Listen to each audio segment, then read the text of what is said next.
కానీయము అని చెప్పారు. ఆఖరికి రాజీనామా చేస్తాము అని లెటర్ కూడా ఇచ్చారు. మరి ఇప్పుడు ఎందుకు మాట్లాడటం లేదు చంద్రబాబు గారు? ఈరోజు బీజేపీ పార్టీ కేంద్రంలో అధికారంలో ఉంది అంటే దానికి కారణం ఆంధ్ర రాష్ట్ర ఎంపీలు ఇస్తున్న మద్దతు. అంటే తెలుగుదేశం పార్టీ అయితేనేమి, జనసేన అయితేనేమి, అన్అఫీషియల్గా వైసీపీ అయితేనేమి, ఇలా అందరూ బీజేపీని ఎత్తి పట్టుకున్నారు.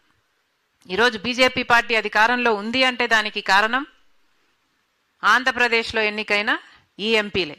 ఆఖరికి మొన్న రాజ్యసభలో కూడా చూసాం, ఆర్ఎస్ఎస్ క్యాండిడేట్ ఎన్నికయ్యాడు అంటే దానికి కారణం కూడా ఆంధ్ర రాష్ట్ర ఎంపీలందరూ.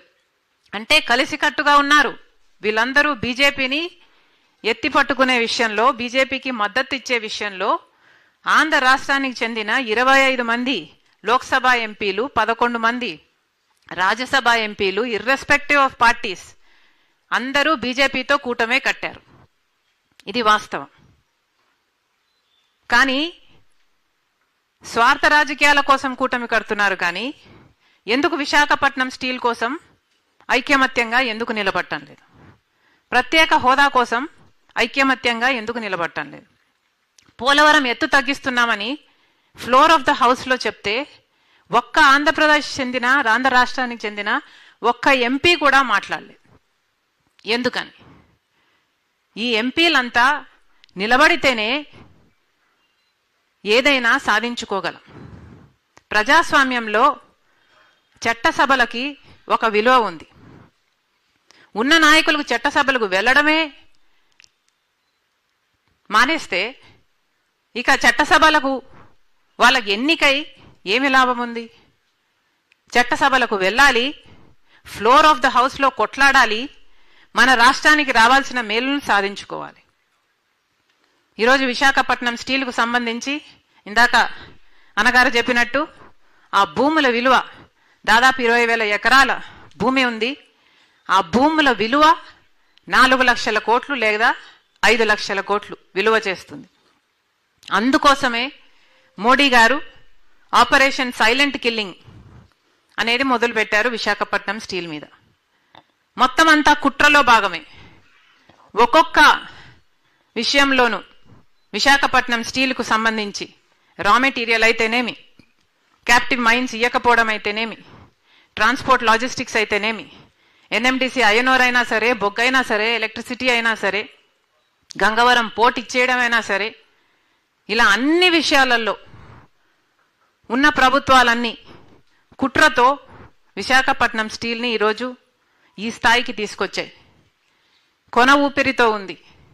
ఇప్పటికీ కూడా 2021లో DIPAM, department of investment and public asset management వాళ్ళు చాలా స్పష్టంగా 100% డిస్ఇన్వెస్ట్మెంట్ చేస్తాము, ఇది మా నిర్ణయము అని చెప్పిన తర్వాత కూడా ఈ ఎంపీలలో ఏ ఒక్కరూ కూడా పార్లమెంటులో ఉద్యమించలేదు.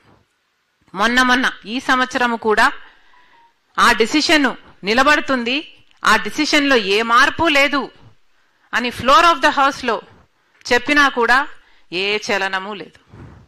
మరి ఏదైనా ఎలా సాధించుకోగలం? ఎన్నికైన నాయకులకు ఉండాలి. మేము ఎందుకు ఎన్నికయ్యాం, మమ్మల్ని ఎవరు ఎంపిక చేశారు, మేము ఎందుకున్నాం ఇక్కడ అని చిత్తశుద్ధితో వాళ్ళు పని చేయకపోతే ప్రజలు మాత్రం ఏం చేయగలరు? ఇప్పటికీ ప్రత్యేక హోదా వచ్చునుంటే మన రాష్ట్రం ఎక్కడో ఉండు. కానీ అధికారంలోకి వచ్చిన ప్రతి ఒక్కరూ వాళ్ళ స్వార్థ రాజకీయాల కోసం బీజేపీ పార్టీకి లొంగిపోయారు. ఇప్పుడు ఈ స్థితి. కనీసం ఒక రాజధాని ఉందా అంటే అది కూడా లేని పరిస్థితి. మరి ఎలా బ్రతకాలి? మన బిడ్డలకు ఉద్యోగాలు ఎలా రావాలి? అందుకే కాంగ్రెస్ పార్టీ ప్రతిపాదన చేస్తుంది, ఫ్లోర్ ఆఫ్ ద హౌస్లో వివిధ పార్టీలకు చెందిన అందరూ ఎంపీలు కూడా విశాఖ స్టీల్ కోసం ఉద్యమం చేయాలి. ఇది కాంగ్రెస్ పార్టీ డిమాండ్ చేస్తుంది. ఏ పార్టీ అయినా సరే, తెలుగుదేశం అయినా సరే, జనసేన అయినా సరే, వైసీపీ అయినా సరే, ఆఖరికి బీజేపీ అయినా సరే, ఆంధ్ర రాష్ట్ర ప్రజలకు న్యాయం చేయటం కోసం విశాఖ స్టీల్ మీద ఒక్క తాటి మీదికి రావాలి. అందరూ కలిసి పోరాటం చేస్తేనే ఇది మనం కాపాడుకోగలం. మళ్ళీ చెప్తున్నాం, ఇప్పుడు పెట్టిన తీర్మానానికి కాంగ్రెస్ పార్టీ కట్టుబడి ఉంది. మీరు ఏ తీర్మానం చేసినా విశాఖపట్నం స్టీలు కాపాడుకునే విషయంలో కాంగ్రెస్ పార్టీ మీతో కలిసి నడుస్తుంది.